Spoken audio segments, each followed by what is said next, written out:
Selat Malaka menyimpan begitu banyak anugerah, alam yang mempesona, hasil laut melimpah, masyarakat pesisir yang ramah, berbudaya luhur, memegang teguh ajaran agama adalah sebagian kecil eksotiknya Aceh Timur.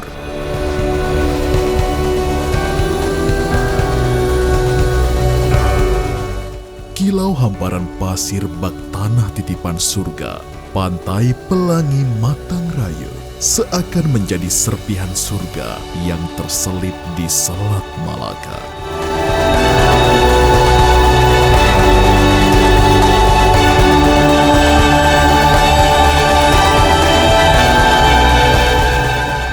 Daun pinus menjadi seruling, mengiringi gemulainya ombak di tepi Pantai Pelangi.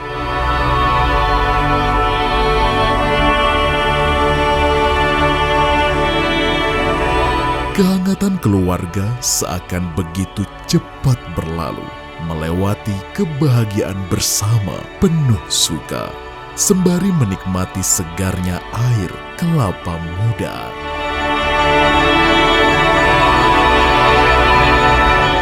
Para pengejar serpihan surga melewati kehangatan sore Pantai Pelangi. Rasa syukur terucap, ciptaan Tuhan begitu dahsyat.